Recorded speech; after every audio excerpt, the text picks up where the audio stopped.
لك يا مستر ستيف صحوية. مش كيسك عادي، كيس ربك، هي تبع الشمال يعني، من الشمال لهون لملبورن. كيس اللي خلقك والله، كيس ربك. اخوات.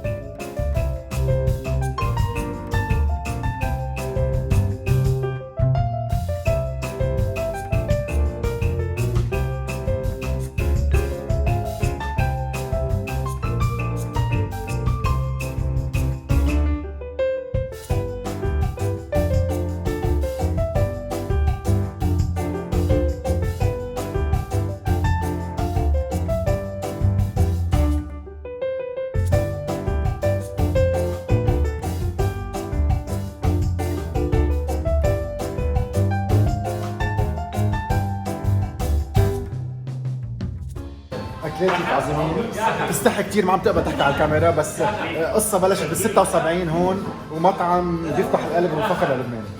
هاي بوسي بلد ميرسي. ثانك يو. يلا تشاو.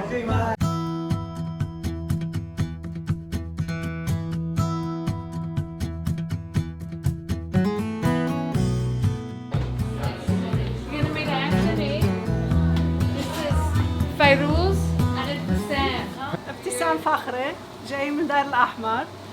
اللي هون من سنة 1985 وبلشت بمطعم عبلة، عملت دراسة بالجامعة شيف، وبلشت مع مطعم عبلة من شي 15 سنة. أنا اسمي فيروز يونس من الجنوب. جيت لهون بال 79. عدت ربيت أولادي وبس كبروا أولادي تعرفت على عبلة وجيت اشتغلت معها شي 19 سنة. مشهورين بالرز عجاج، كتير مشهورين فيه. الشيش طاووق، العالم كتير بيحبوا السلق محشي ملفوف، كل أكلنا والمحشي ملفوف. وهلا الفتوش. Abla's is a Lebanese restaurant in Carlton. We have been here for 42 years. It was started by my mother, Abla Ahmed. She used to entertain people at her home. A lot of early Lebanese immigrants used to come and have lunch at her house every Friday, Saturday, Sunday. So my dad opened this restaurant for her. We serve traditional Lebanese food.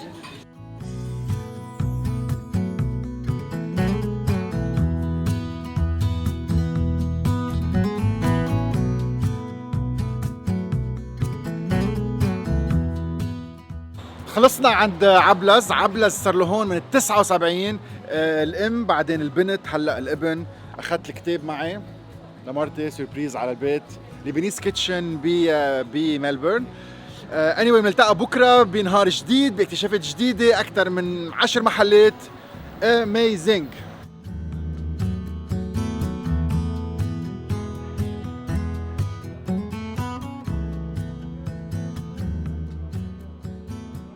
اهلين. جوزيف عبود. Welcome.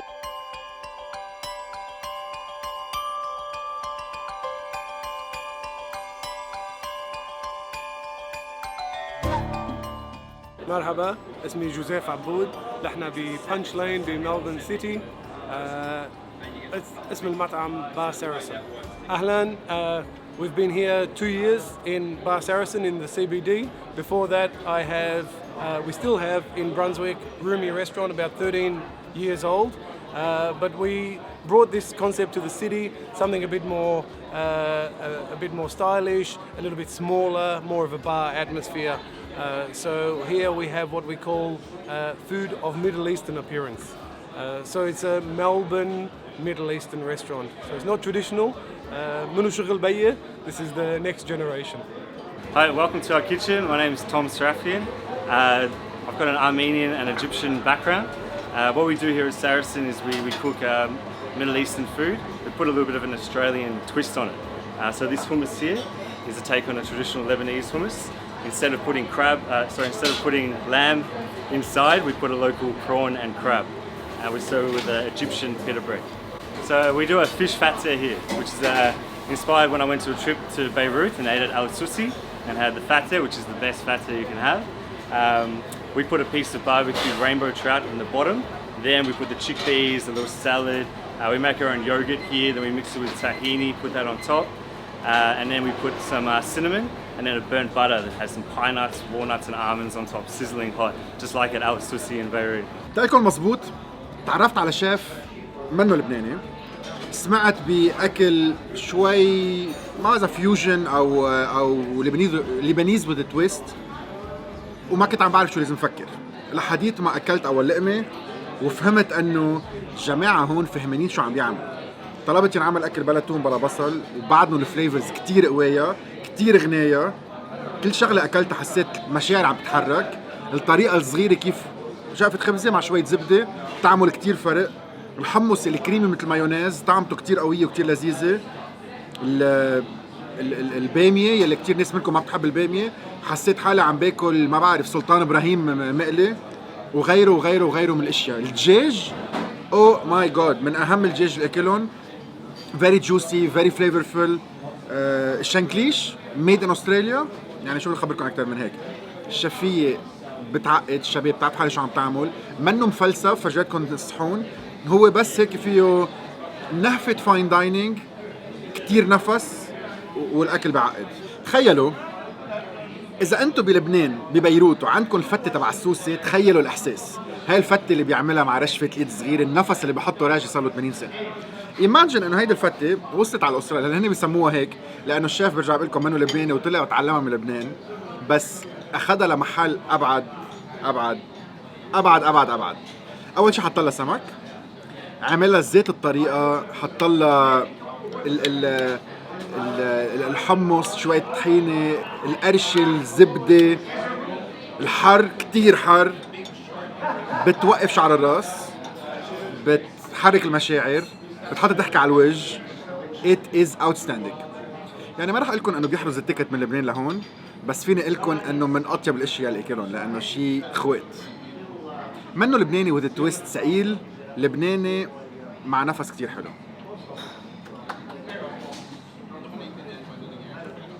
It's awesome. هيدا على الأسترالي. It's awesome dude.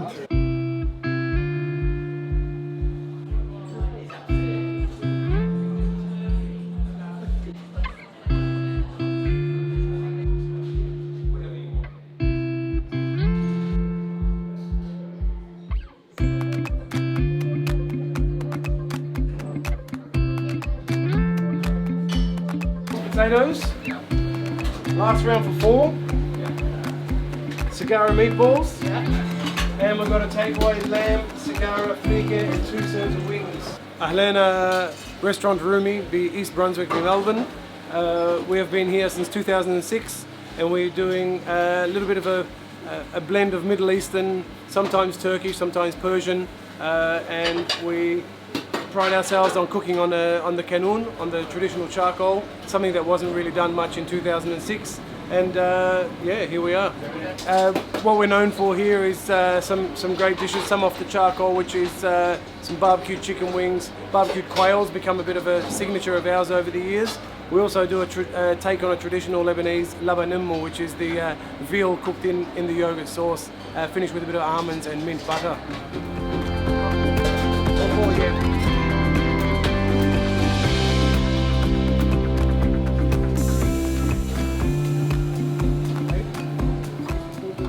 ميني شريمب مقليين مثل ما هن، من برا بتصير تقرش مثل كانكم عم تاكلوا تشيبس مع صوص طحينه. واو، لا القرش ضروري تسمعوها. اللي شايفينه هون هو حمص، بس مش حيالله حمص، هو حمص ما فيه حمص، يعني ما فيه تشيك بيز، المندز، لوز، طحينه، حامض، زيت زيتون، اجمالا بحط له توم، بس الي كتر خيرك جوزيف.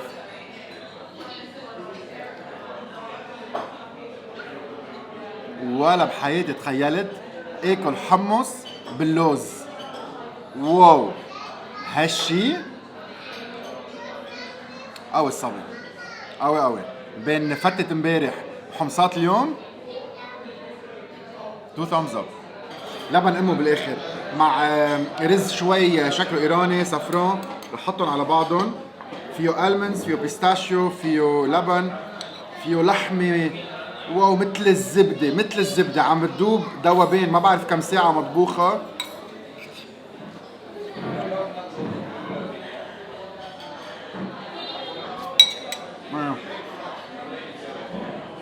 اذا التيتا عرفت عم باكل هيك شيء كانت اكيد ضربتني وقالت لي يا ابني ما حدا بدق بالاكل اللبناني الاساسي. بس انا فيني اقول لكم انه من بعد ما التيتا الله يرحمها رح تدوق هيدا الشيء، كانت قالت لي يا ابني انتم الشباب كتير قوايا. So Mama Manouche is a modern Lebanese restaurant that serves homemade, authentic Lebanese food. We present it modern, but it's all handmade. My tata is in the kitchen. My mother-in-law is in the kitchen. Hamete, auntie, all family in the kitchen, no chefs.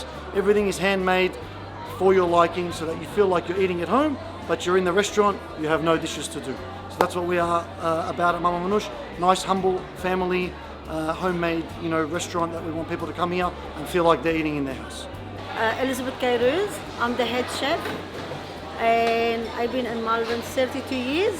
الكبنية، الفلافل، كل شيء بيتعلق بلبنيز فود. أكلي أكل بيت وكل نهار عن أطبخ، بس ما في أنين ما في قالي.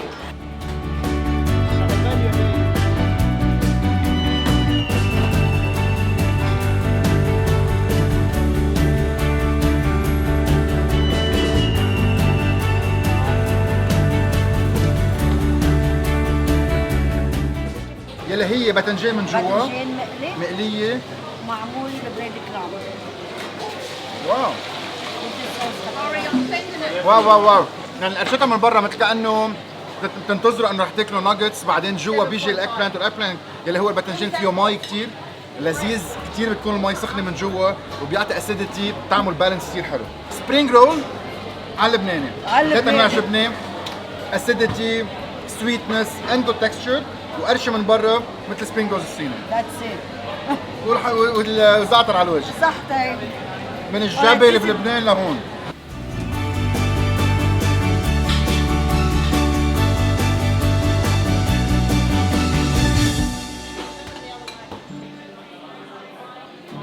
نعناع يعني فلافلي ويجي بنحط لها سبرينج انيون بس ما حطيت لها كرمالات. هلا بنلفها وبنحطها بالصحن. اكلت كبه، اكلت سمبوسك، اكلت ايج بلانت فينجرز فرايد، وبعد في كثير اشياء رح اكلهم، بس قلت هيك بدوق شوي بالمطبخ لانه برا ضجه كثير. كثير حلوه الاجواء، نحن هلا عند ماما منوش، كثير حلو المود، كثير حلو الديكور، بتحسوا حالكم باجواء عربيه بلا ما يكون في ابدا شيء من الديكور هو لبناني. الاكل 100% من الضيعه بكل فخر، والشفيه هون بياخذوا العقل نفسهم روعه. هيك بلقمش شوي وبرجع بقعد على الطاوله مثل العاقل وتمام نعمل ضجه برا. رجعتنا على الضيعه وعلى صوت النهر وكاس العرق. هودي لا طب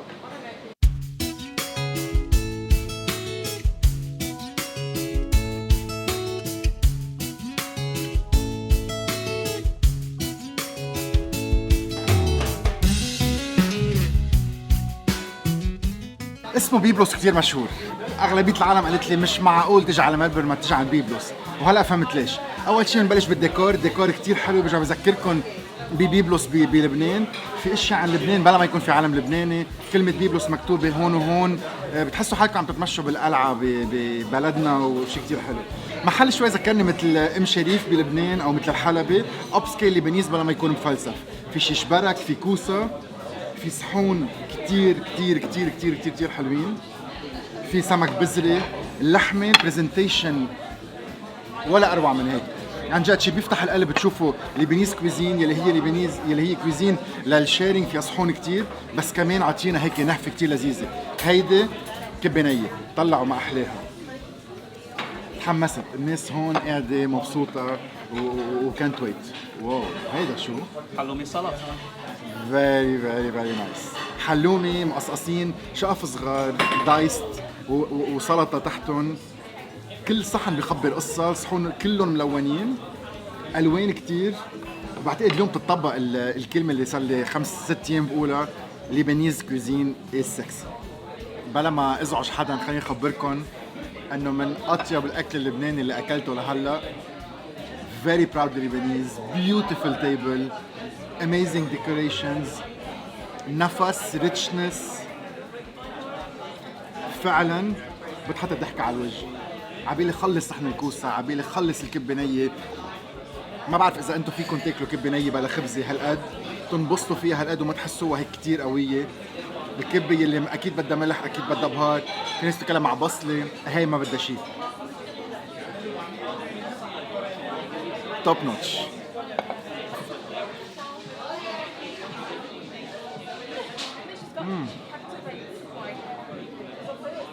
واو، ريحة اللحمة أكيد، طعمة صنوبر أكيد، بس ريحة وطعمة العجينة وهيدي كتير قليل تحسوها.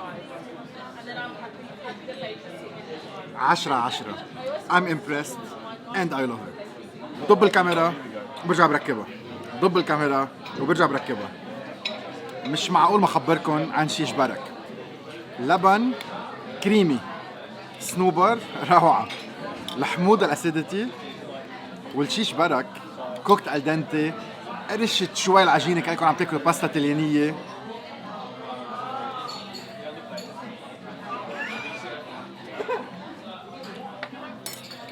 الطبخة يلي أنا مأكد 90% من الستات ما بتعرف تصيبها هالقد منيح.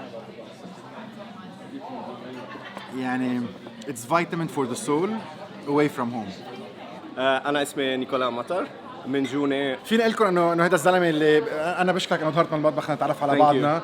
بيحكي بكل تواضع وانه عادي ما بدها شيء، انه الاكل اللبناني فيه فريشنس وفيه سمبلسيتي، في نفس حسيته. صدقني بتطبخ مثل اكلة ستي and I'm very very very proud of you. ضحكتك بتعقد وبعتقد حبك للاكل اللبناني موجود بقلب الصحون. كثير انبسطت وبدي بس اقول لك ميرسي من قلبي. ثانك يو. جريت.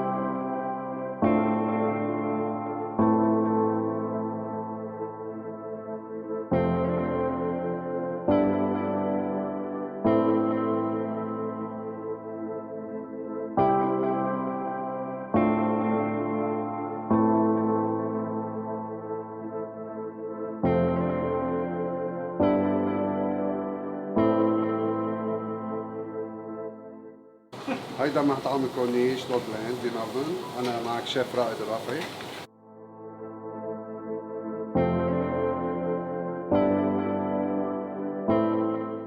اسمي بيير وهبي من المنيا من شمال لبنان، وهيدا مطعمي هون مطعم كورنيش، إلي 10 سنين بهالبلد، وبنحب نقدم اللقمة الطيبة للكاستمر اللي عنا بيحسوا على طول إنه قاعدين ببيتهم.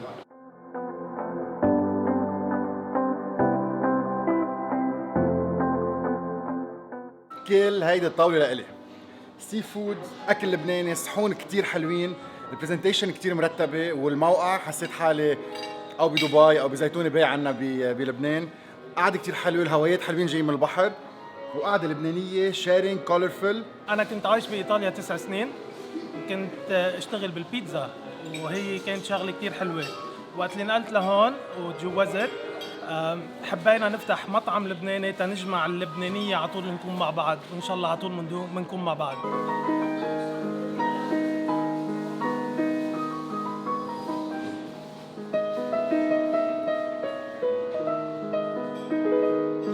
اسمي جون، عمري 30 years old، عايش بملبورن لي 10 سنين، من بشري بلبنان.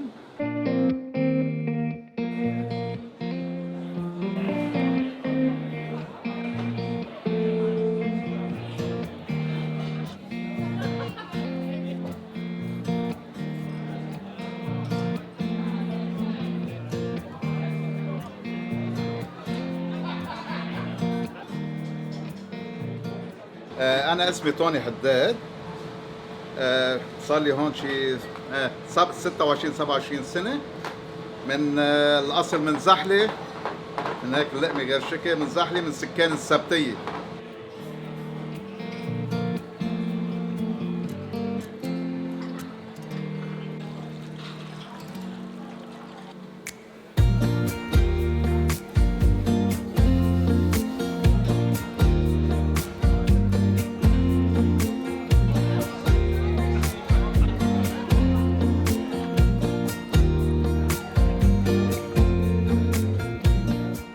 كأني حسيت حالي بالحمرة ببيروت ما مخيل او بالجميزة، شوي اندستريال بيحكي لغة الشباب، منه نسين ابدا العربي وين ما كان، الكلمات كتير حلوين، بس المنيو بالانجليزي. هون واحد شو بياكل شيء كتير فيه طعمة، كتير صحون حلوين، مثل ما عم ضلني اقول هيدي الجمعه كثير شكلهم سكسي، الوانهم حلوين، اللحمه كثير طريه، الحمص بعقد، اللحمه مفرومه على الوجه، الفلافل عمليهم بلاتون معموله من حمص بس، والشباب هون مثل ما شايفين كلهم شباب، كلهم ناس بحبوا الاكل اللبناني وبيجوا هون ينبسطوا، الموسيقى حلوه، الاجواء حلوه، اللقمه طيبه، بعقد وهيك بيخلص خامس نهار بملبورن وهيك، والضحكه بعدها لهون، يعني بعتقد رح يرجعوني خدودي بس على كتله ما مبسوط وعم بتضحك. enjoying it, good night، بنلتقى بكره for more discoveries. هلا صار الويك اند سبت واحد، وخبي لكم سربرايزز بياخذوا العقل.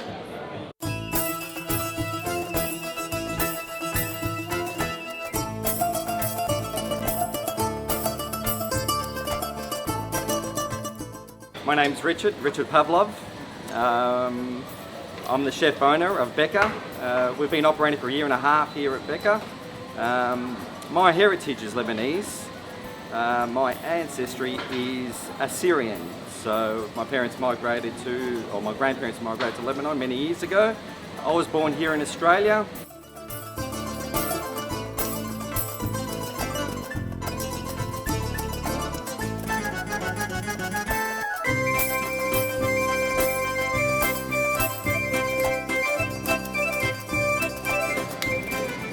أنا اسمي سوزي من عكار من حكر الشخطوبة. جوزي ريتشارد من الأشرفية and welcome to Becca Restaurant. أهلا وسهلا. So the name Becca comes from my experience in Lebanon. I was over there 3 years ago, only for a short time of 2 weeks, but spent a fair bit of time in that region, and it took my mind, you know, with the olive groves, with the vineyards, and it's just rich. توصل على محل اسمه البقاع. البقاع صحونه خضر بس مثل الارض، الديكور تبعه كتير حلو، كتير لذيذ، خفيف، بوزيتيف فايبز، اول ما تمشوا لجوا بتحسوا انه رح تنبسطوا. بتقعدوا على الطاوله بتشوفوا كل صحن لون، سمبلسيتي، كل صحن مزين بطريقه كتير خفيفه، كل صحن بيحكي قصه. بعد ما دقت ومبسوط وحاسس حالي رح انبسط. قرنبيط ولا اهين من هيك، سلطه مع جبنه، بطاطا مقليه هلا، كومفورت فود، هوم فود، ما في فزلكه، ما في فلسفه، ما في ديكور جاي من وين ما كان، ما في اشياء منا من عازه وانجريدينتس بلا طعمه، صور تحكي عن حالها، لقمه كتير طيبه فيها نفس. جات على القرنبيط، يعني قرنبيط مقلي ولا اهين من هيك، هول بكلهم بارخص ساندويتش بتاكل على الطريق ببيروت. مش معقول شو طيبين. بدكم شيء اكثر من هيك؟ قرنبيط، حمص على الوجه، مش معقول. طالعه صرختي وقتها ما وصلت، لانه ما اكلت بعد تشيز رولز، اكلت تشيز سبرينج رولز، يعني على الطريقه الصينيه، محل ما البات فويتيه لازم تكون كتير قاسيه، كتير بتقرش، كتير سميكه. هاي اول مره صار لي جمعه هون باكل بوف بيستري بات فويتيه جبنه بقلبها، طلع قرشتها وخفتها. كرواسون. بونجور، أنا جوزيف رحمة من مشري، أنا هون 152 كير ستريت بالمطعم اسمي. أنا وأمي بلشنا من شي 7 شهور، وأهلا وسهلا فيكم. We are based as a traditional Lebanese infusion, so we like to spice things up a bit with the menu. We have Khalil Gibran is our main purpose of his restaurant. We are from Abshareh, and he is a prophet from Shareh, like a very famous poet. اسمي تيريز، أنا أم الجوي. أنا ماني شيف، I'm a cook. I'm just a good cook. And ابني كان حلمه إنه ياخد مطعم، وعم بساعده. we're making a Lebanese food مثل الأكل الضايعة. It's a traditional food, but I added my own twist into it. ايموشنال مومنتس، يعني جوي تيريز مش عم يعرفوا يحكوا قد ما هيك يمكن مأثرين، حسوا اجى لبنان لعندهم، قاعدين هون بيستقبلونكم ببيتهم، طبخ بيت، قعدة بيت، اجواء بيت، بيرجعوكم على بشري وجبران خليل جبران معهم بالمحل. رح نفوت من المطبخ رح تضحكوا. منزلة الباذنجان every single order بيحبوها مع انه كثير سيمبل بس كثير بيحبوها. البرونز فتة رايدس I don't think اسا في حدا عملها، وعاملة سالد مسميتها فينيشن سالد لانه المكتوب ب 90% من الاوقات بينقرا من عنوانه. انا وفيت من الباب فهمت كل شيء، حسيت انه رح انبسط، حسيت انه رح فل الضحك على وجهي، فتت تعرفت على جوي، تعرفت على تيريز، وهلا شربل والوالد والعائله كلها سوا هون. لبناني عربي، اجواء جبل لبنان، اجواء بشري، وبالاخر واحد ما بياكل هون اكل لبناني تقليدي تبوله او فتوش، بس بياكل اكل فيه نفس، فيه حب، فيه الوان، بياكل فتة معمولة من شريمب، لبن وقرشة غير شكل. This is good. This is very very very very very good. أول شيء الخبزة محمصة مزبوط هلا على مينوت. اليوغورت acidity، الشريمب أو البراونز كتير كتير كتير فريش. على وجهن شوية كزبرة، لازم تحسوا القرشة عن جديد. على اساس خلصت، بس ساعة اللي بيجيكم شيء هالقد طيب نو واي.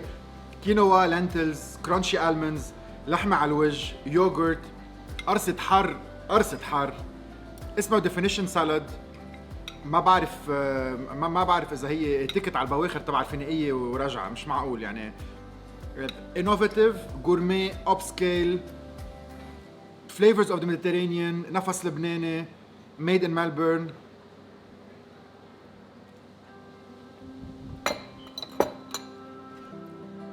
نعشة 10.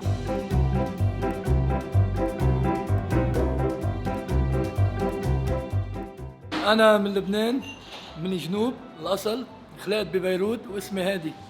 وانا جاد، انا خيو كمان من جنوب الاصل وخلقنا ببيروت وصلنا هون 9 سنين. هلا نحن مطبخنا عربي، ما فيه بوردرز، يعني ما فيه حدود.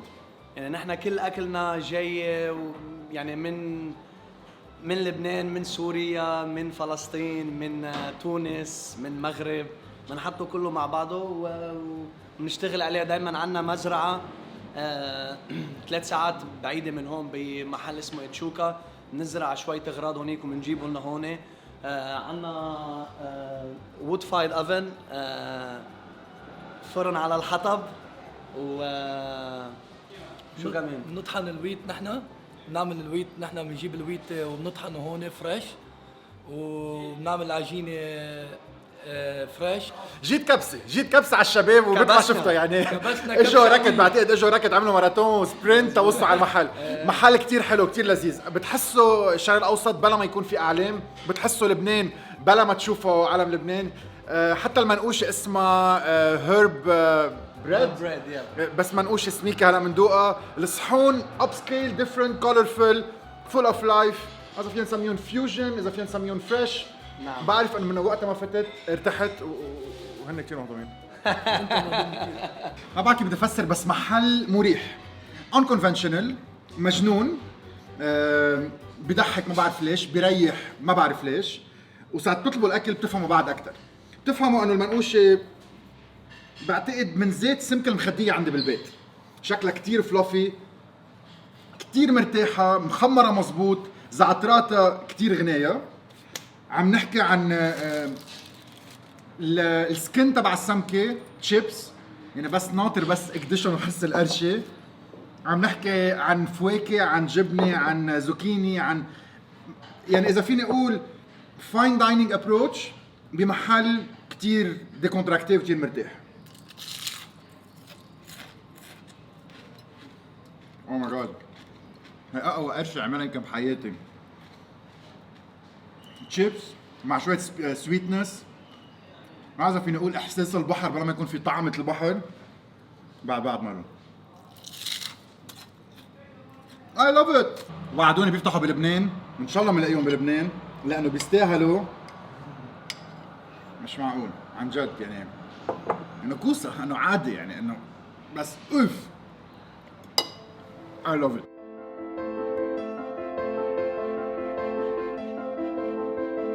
أهلا وسهلا فيك. أنا اسمي ماريا كيروز. I have a beautiful dream for a very long time to open up a place where I can make our home food a reality for my beautiful friends, my family, customers, and the most beautiful thing that I get to do every day is live a dream. And it's just honouring our beautiful labneh. Allah yarham Sette, she used to make hands down the best labneh. It honestly, for me, it's still till today the beautiful extra virgin olive oil salt, and the way that she used to put the labneh in the kiseh and drain the liquid out of it. Still till today, I'm trying to make pretty much copycat.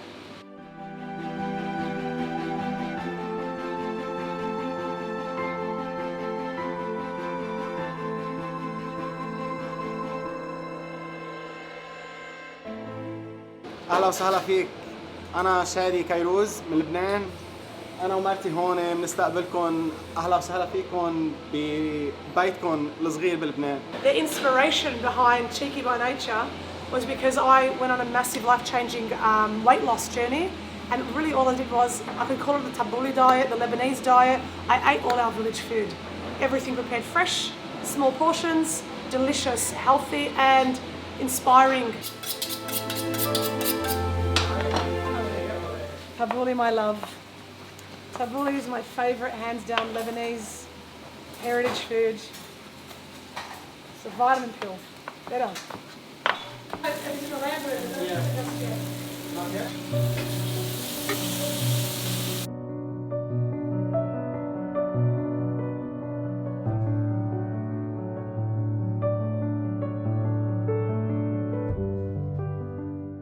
تتعرفوا على حدا بحب هالقد لبنان بس منه خلقان بلبنان، بحب هالقد البرودكتس تبع لبنان، النفس تبع لبنان، الاكل تبع لبنان، قبل ما اكل والطريقه اللي عم تشتغل فيها بالمطبخ والطريقه اللي عم تتعاطى مع الاكل، ام شو رح انبسط. حتى نقعد وندوق شو عنا. هيدا نبلش باشياء اساسيه، نبلش باشياء هيك نعرف اساس النفس اذا موجود. كريمي، نو جارليك، حموضته لذيذه، طعمة التشيك بيز اهم شيء، طعمة الطحينه فيري بالانسد. باذنجان،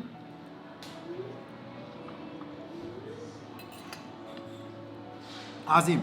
نحن بمحل كافيه مثل الوفات الكافيات الموجودين هون، كل زاويه في كافيه، بس هو الكافيه اللي هو شوي ترندي او استراليان واي، شو بسموه؟ اوزي واي، بيعطيكم اكل لبناني، طعمة لبنان، طعمة ارض لبنان، طعمة اساس بلبنان with a modern twist. ولا مرة حدا عمل لي لحمة لايف، ولا مرة حدا عمل لحمة بلا فات بس مع زبدة، لامب ميت هالقد سميكة، هالقد غنية، الخبز اللي واقفة، اللي مرتاحة، اللي بطرد من جوا. Let's have some fun. في نفس، في حياة، في نو هاو، في سبايسز لذيذين، في محل اسمه تشيكي لانه مجنون. تعالوا تعرفوا على ماريا، بتشيلكم الانرجي قد ما فيها انرجي.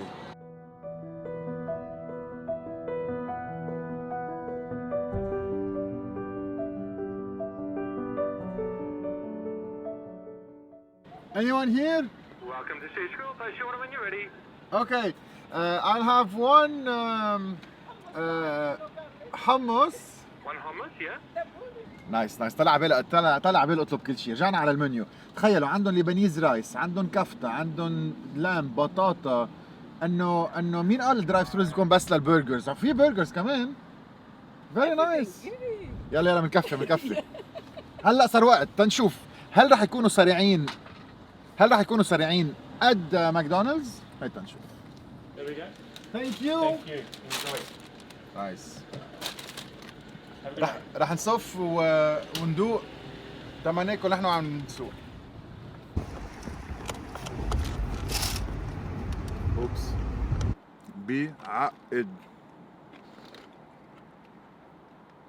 بيعقد سوبر جوسي، لحمة ولا قطرة من هيك.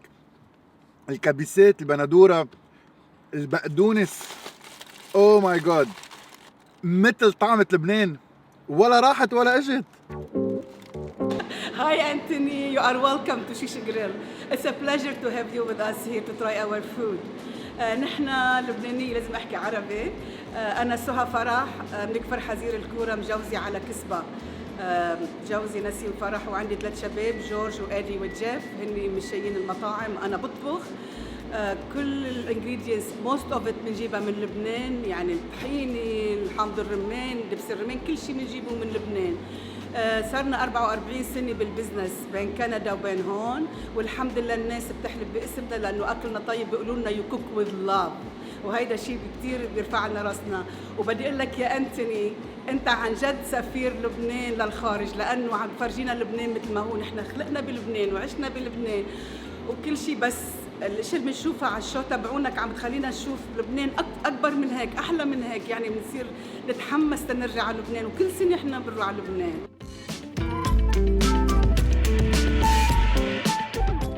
Welcome to Shish Grill.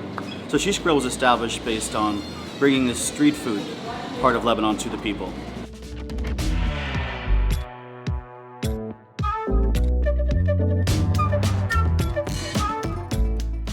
قبل ما افوت على الطاوله واكل كل الاكل اللي انا اكيد حيكون كثير طيب طالما الشاورما هالقد طيبه، شفت على المنيو ساندويش بطاطا، ساندويش بطاطا تبع طفولتي، ساندويش بطاطا يلي مكربين عليه. كنا ننطر نهار الجمعه بعد الظهر نرجع من المدرسه تناكل ساندويش بطاطا.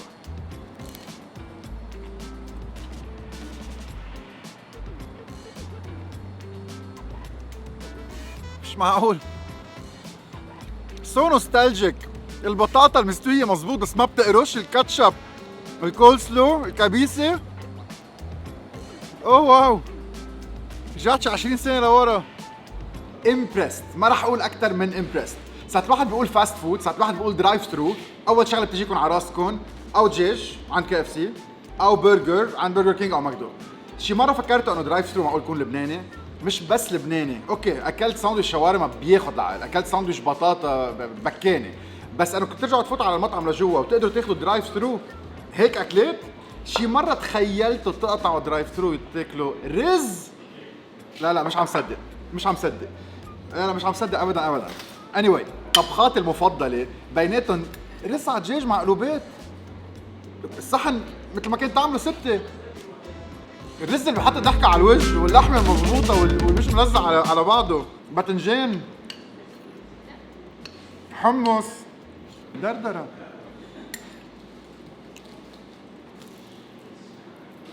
تعلموا من هذا الكونسبت، ويمكن هيدا لازم تاخذوه بكل بلدان العالم. درايف ثرو هيلسي وطني، كتير فيه خضرة، ما فيه ترانس فات وميت خبرية، وبحط ضحكة على الوجه.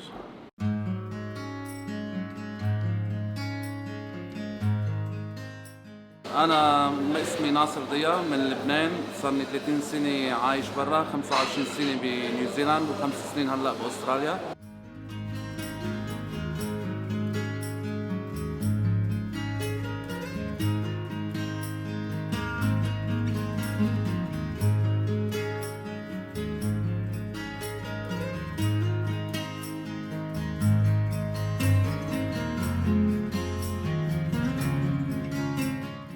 اسمي عودة ديوب من لبنان، من الكورة، من ضيعة دور الهواء. جيت على استراليا من سنة 1989، بلشنا بالشغل العمار، وهلا صار لي تقريبا سنة ونص باخذ مطعم مسايا، والحمد لله كتر خير الله، يعني بوجود الجالية اللبنانية نحن هون بنكبر، وبوجود المحبين. مرحبا، اسمي جون جبران، انا من مطعم جبران لبنيس كوزين بسيدني استراليا. صرنا هون 19 سنة على الدقة القديمة بعدنا، نسوان بيوت بالمطبخ بيعملوا الأكل. أنا من البحيرة بشمال لبنان، حد ضيعة اسمها مزيارة وأهدن. صار لي هون 44 سنة. اسمي وفاء ناعسة من ضيعة اسمها ممنع بلبنان. جيت إلي هون شي 30 سنة. إلي بشتغل بهذا المطعم مع جون جبران شي 17 سنة 19 سنة يجري. سألتني هون كلهم نسوان، كلهم ستات بيوت، وبعدين سوري على الكلمة إنه مش مكركبين النسوان، بضلوا ينظفوا حواليهم.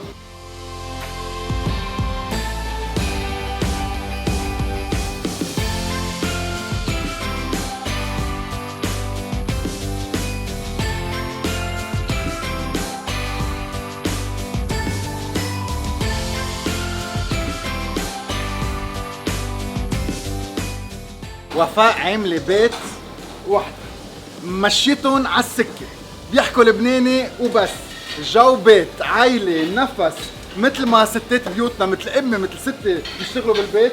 واكيد وانا اكيد وبقول لكم بعد ما دقت وبس اكيد رح يكون الاكل كثير طيب. اذا كلهم عم يضحكوا الضحكه للدينين، الجو بالمطبخ بياخذ العقل، ومثل ما قالت وفيني وافق انه على القليل النسوان مش مكركبين. هيدي 1-0.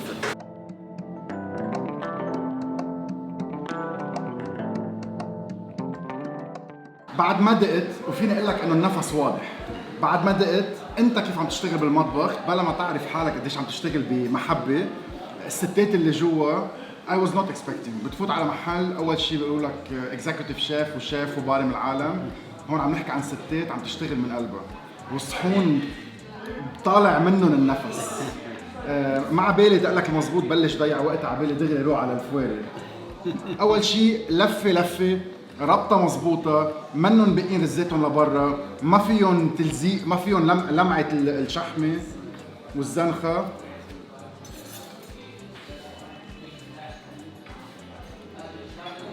واو شو بدي اقول لك؟ استراليا شو بدي اقول لك؟ عم باكل فارغ بسدني. نفس بيت، طعمة بيت. عزوك. واو اكسلنت. vegan no meat no onion no garlic I love no this nothing. I love this guy. Yeah man. هيدي القصة كلها man. It was a passion. It was it's a dream and a passion and a dream come true.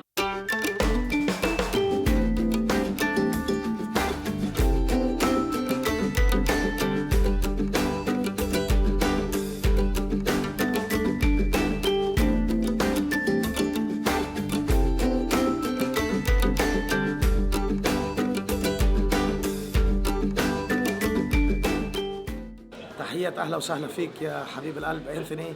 انا اسمي محمد اسماعيل، صاحب مطعم زحله بساري هيلز سيدني استراليا. صرنا هون عم نشتغل هون على 6 سنين بسيدني استراليا. انا من جنوب لبنان من بلد اسمه يعطر من قضاء بنت جبال. إلي أبي راشد من ميروبا لبنان، صار لي 3 سنين هون. جوزيف جبرايل من جدليا الشمال قضاء صغرته، لي 45 سنة بالبلد وعشي 30-40 سنة الله أعلم. ونحن بنشتغل بزحلة ولنا شرف نشتغل بزحلة. هلا خليني اسال سؤال، انبسطت فيك قد الدنيا انا حسيت لبنان فيك. الشوارب اجوا معك من هونيك؟ لا الشوارب ركبوا هون. تتذكر لبنان؟ ركبوا هون لهم 30 سنة. وواحد بيجي لعندك بياكل لقمة لبنانية تقليدية قديمة مثل ما كان بيك وامك يعملها. 100%. حبيته وحبيت ضحكته وتعرفنا على بعضنا من 3 دقائق. حبيب قلبي انتوني. صرنا 18 سنة بنشتغل بلبنان. أخذنا قرار جينا فيه على زحلة على سيدني لحتى ندوق الجالية اللبنانية أطيب أكل ونفرجيهم الإكسبيرينس اللي معنا إياها كلها سوا. الكوزين اللبناني قليل عالم أخذته تو انذر ليفل. الكوزين اللبناني قليل ما حسيته فاين دايننج غورمي ميشلان ستارد ابروتش. الكوزين اللبناني هي كوزين فيها مزبوط 100 صحن، بس تاكل بايديك وهيك وعجقه والصحون كلها فوق بعضها. بيفتح القلب انك تفوت على محل من الديكور للطاوله للبرزنتيشن تبع الصحون لشكل الصحون لتركيبه الاشياء فوق بعضهم للدرينك اللي هو عرق معتوت، تحس حالك بغير محل. واكثر من هيك بتقدر تفرجي النو هاو تبع اللبناني، ما بعتقد في اكثر من هيك. فعن جد شيء بيفتح القلب. اهلا وسهلا فيك. نحن فخورين انه اول شيء جيت على استراليا، فخورين انه مبسوط بالمطعم ومبسوط بالاكل. انبسطت كثير بالاكل بعد ما يعني بعدنا مبلشين. الجبنه، القرشه الصغيره، لذه الاشياء، طعمه البيت، عن جد شيء بيفتح القلب. قالوا لي تعال زحله بس ما كنت عارف الحاجه هون. اهلا وسهلا. فيلينج براود. انثوني 46 سنه حافظين على اللغه العربيه. ايه انا بزحله او بصغرته؟ باثنين. انت بلبنان هلا هون.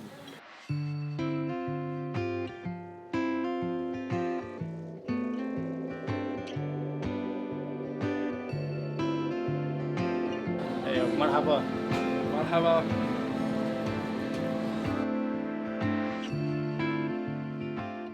لما when I entered my kitchen rules, obviously I entered it because I love cooking. That's why I'm in hospitality. I entered it, and I didn't really cook much, but I entered it and I gave it everything that I have. And then, alhamdulillah, ya Rab, I came finalist. So I came second.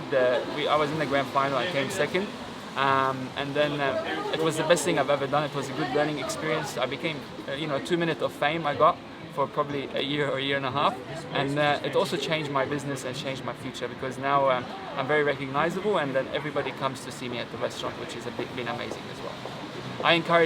I also encourage everyone that comes to Australia to give it everything they have. Don't take things for granted. Work hard, it always pays off. And be passionate about what you do because it's always what's going to pay off the most. People think you come to Australia and you pick money off tree. There is no such thing. You come here and you work your ass off. You do things that you never do in Lebanon and you work very hard to get to what you want. There's one thing you need to do is work hard and give it everything that you have, which is what I've done. And I encourage everyone to do the same. You don't eat no onion and no garlic. Oh my God. Lebanese food, you know, huh? ويل مانج وقفه مع العيلين بياخد بريك وبفرجيكم طاوله بتعقد لانه ام شور رح ياكل اكل بيصط. He's really struggling. He's like, no garlic. He's like, onion, it's okay. Like, no garlic. Middle Eastern, you know, huh? We love the onion and garlic. Okay, yeah. عم جرب نلاقي حل بس انا اكيد رح نلاقي حل. شيل الورقه كلها سوا، بلش حك راسه، رجع على المدرسه، رح اعمل له فحص بعد شوي. مودرن ميدل ايسترن كوزين، صحون كتير حلوين، فاين دايننج كواليتي، واللي عم تشوفوه هون هو تراتور، بندوره،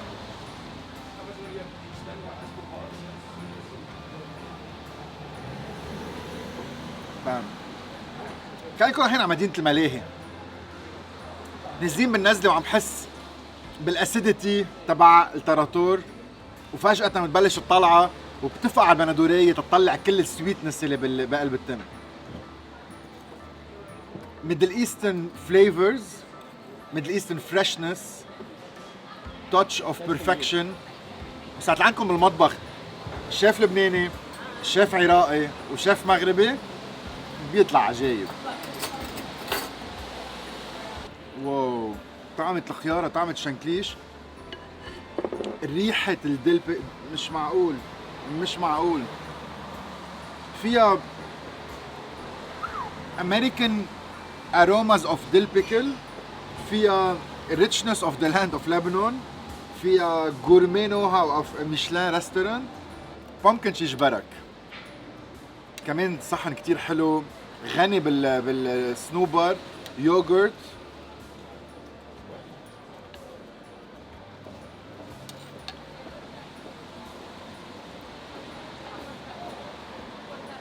كوكت الدنتي، قرشة العجينة، فقعة البومكن، اسيديتي تبع اللبن.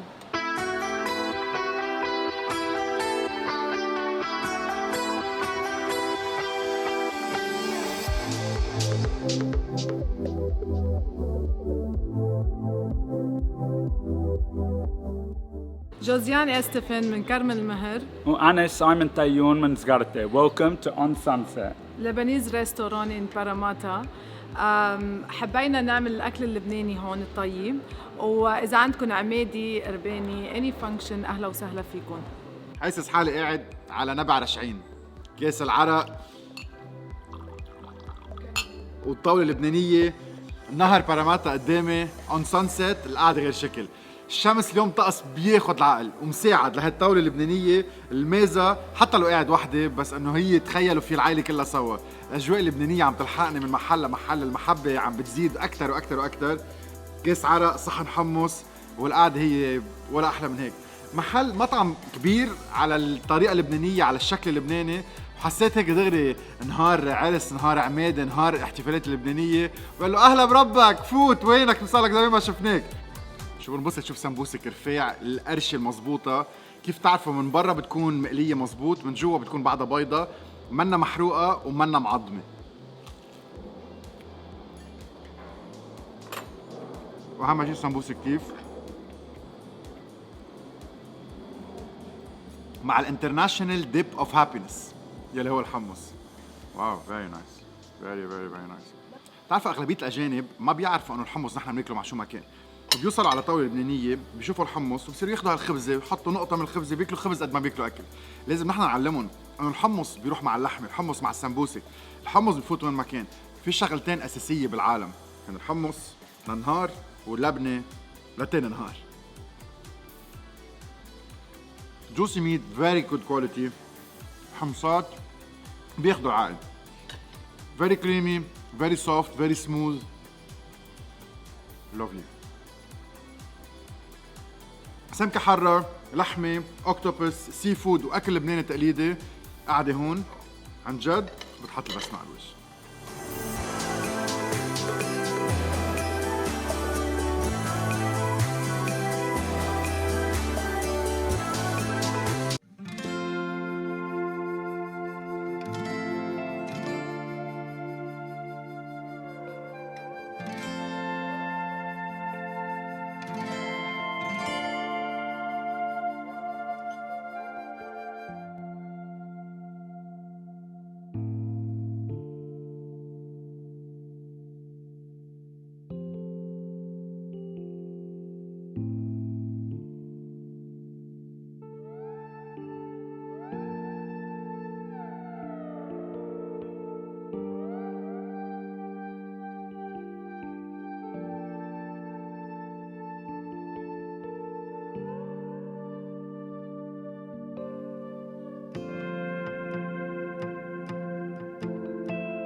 هاي اسمي ناجي غزامي من سيدني استراليا، بي من عوصون وامي من زغرته.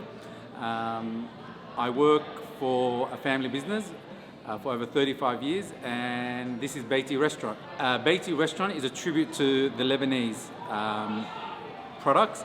We showcase Lebanese wines, Lebanese oil, Lebanese jams, honey, all imported from Lebanon. It's a showcase of Lebanon in Australia.